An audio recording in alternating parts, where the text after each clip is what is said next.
toye à propos ya Fally kuna na mboka ya Côte d'Ivoire toyoki ke ndeko Fally akufi. Fally a livré un peu beaucoup plus de concerts. Alors ça la tournée dans africain, la tournée africaine c'était prévu avec 15 pays. Tu vois que dans une semaine il fallait livrer au moins 7 concerts dans la semaine, moi 7 à 8 concerts. Tu vois, il se passe à Mouki, tant Mouki bon, il a livré, il a quitté même dans la fatigue.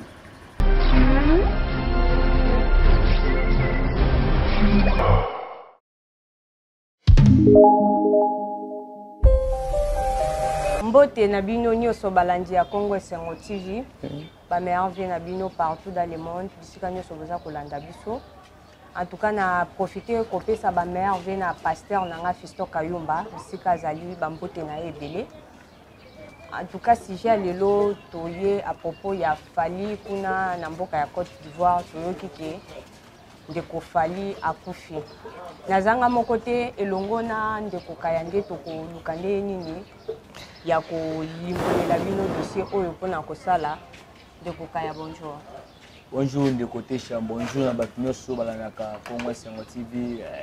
Je suis vraiment heureux à l'écalibotion na bino ba meilleur vie na bino. Je dis aussi bonjour à un grand homme loyal, un homme pacifique, un homme au grand cœur, Dodon Pong, janvier en Makam. Merci. Ndeko Kayande ni santé ni ba fête elekaki ndeni. La fête a été bien passée. Nzamba Zali santé ça bien. Ça m'a soutenu vraiment parce que ndeko Rosia tika a été dans ma aide na bango cela qui n'a pas bien. Donc ça m'a battu le ma santé ma savoir.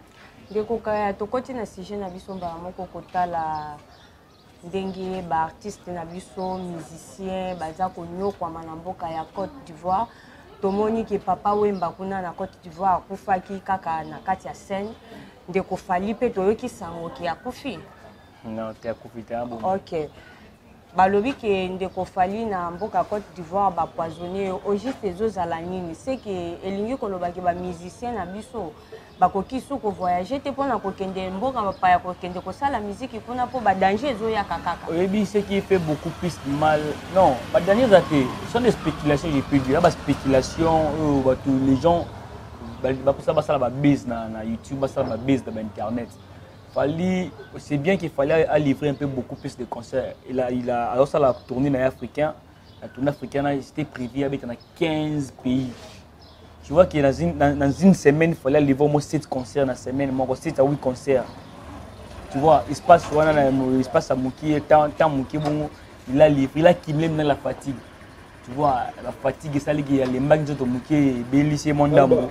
Bélissi Mondamo, c'est pour cela il était hospitalisé dans la Côte d'Ivoire comme si il dit qu'il fallait aller en mine pour toi à Zonga qui pour le moment en France à Zonga qui n'a nu à les 31 à réveillon à Zonga qui pour toi en France mais que y a que non va poisonner tout un problème dans Ivoirien non c'est pas spéculation papa Wemba avant que toi pour le bac lorsque je suis en scène j'aime ça comme si je plane tu vois il sentait pas bien avant ma concert dans Kobila naï Adam Kobila na liwanza même ta permettre liwa mutu Fally Ipupa n'est pas empoisonné Fally Ipupa n'est pas mort Fally Ipupa il est bien en forme pour le moment en France c'est Maxime Mazakuna Balandela tu vois il y a un ba concert c'est pas dit que ceux mutu qui ta concert na Côte d'Ivoire on est fait non on est des frères tu vois on est des frères moi je trouve que batou ba ça juste pas le kababis qui non ba empoisonner Fally non Fally Ipupa il va bien pour le moment il va mieux il est en France il va Mexique bazakuna azongo dans kin kalata parce que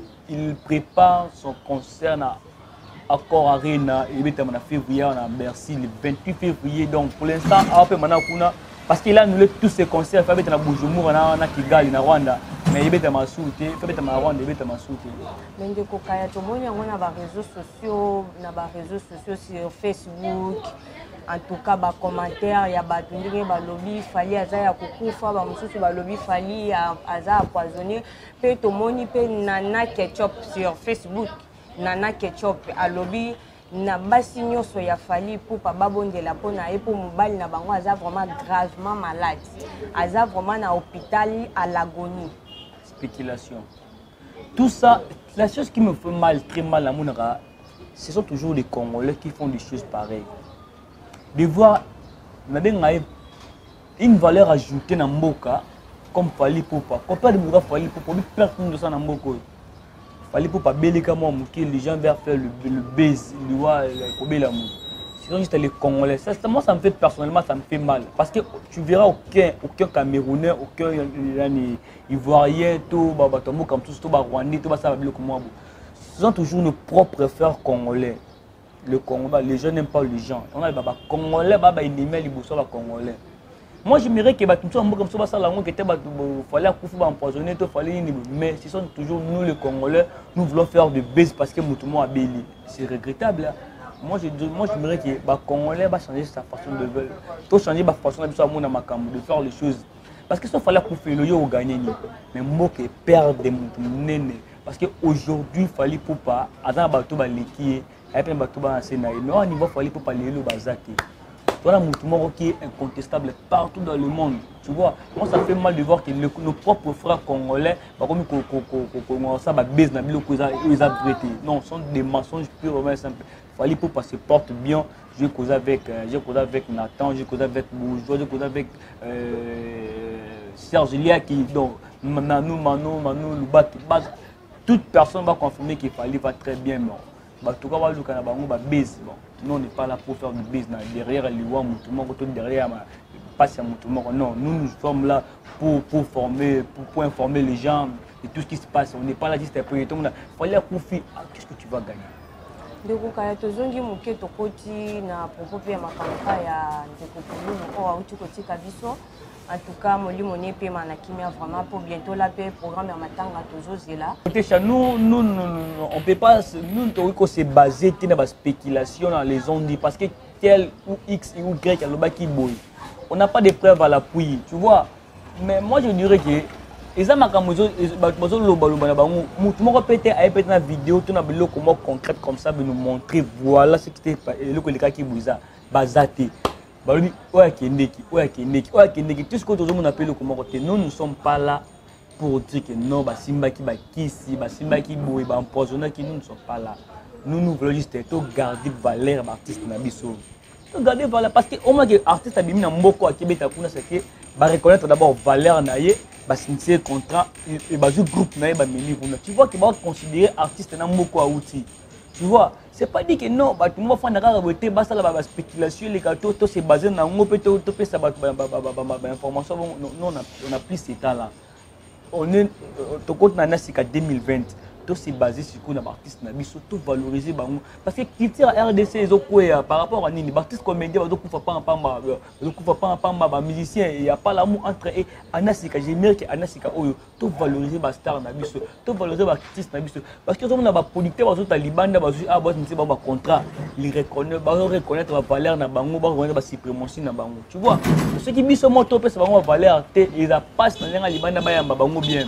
Tu vois, moi quand par rapport à poison on n'a pas de preuves, moi je ne peux pas me mêler de ça, moi je ne peux pas dire que tu peux savoir l'information, ils ont dit concrète parce que dans le téléphone, au monde qui dit sur le Fally pour pas confirmer, net Nathan que je le salue, Nathan le 25 décembre, voilà qui n'a concert na Fally na Bujumbura, voilà qui tient avec Ozonga qui n'a pas pourtant Fally qui France Nathan Ozonga j'étais avec lui les deux, je les salue. Donc, par exemple, bon, bien, c'est pas dit que dans les spéculation, les gens veulent faire le buzz. Il y a un Fally pour pas très très bien. À part qu'il va médecin, il va là pour l'instant, à maintenant, pas besoin de préparer le concert à Corps Arena. On est Yinda Mabé.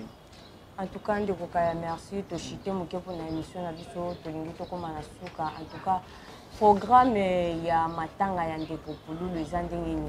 Ouais, c'est neuf. Photo qui est basé là. Bisika misato boya lemba bazolela boya limete bazolela au juste place moko ezate OK matanga fixe vraiment ezali OK bato faut yeba mutu imposer place à matanga ezala c'est la famille. Toute la famille artistique ba olandaka au famille osala aucune personne toi quoi retenga na timbongo na place tel bala matanga te babina kitambo ezali na lembe ezali kitambo c'est la parcelle familiale, c'est là où il y a la famille. Bangonde bana moi décidé pour le place tel maintenant sont les Ghana qui étaient la place ba opposé de matanga neza bongo sera communiqué parce que babi le 9 ne corps bima information bientôt là donc montu a moni kana mbongo qui appelle ça na famille ndeko ba to lenda ko son ndeko na nga kimia to boy mama bitumba to boy anasika to changer ba comportement to honorer parce qu'il a honoré ki mboko honoré ki théâtre mboko fait to honorer parce que ça la makamo bien makamo ba gauche droite to la ngote. Merci ndeko kaya to komi na suka vraiment émission na biso de ba suka pona ba landino so o ba landino. Merci ndeko Fally pour papa très bien, il est en forme, il est en France. Azon Akini Kalaté pour préparer son concert au Ebitama le 28 février dans l'accord Arena à Bercy. Fally pour papa bien, Fally pour n'est pas mort, il va très très bien. Je dis aussi merci à Batuno sur la naïve partout dans le monde. Je dis merci à Rosie Kimboué, la Talimon sur le dit waouh. Sans oublier un homme loyal, non pacifique, Dodon Pong. Merci.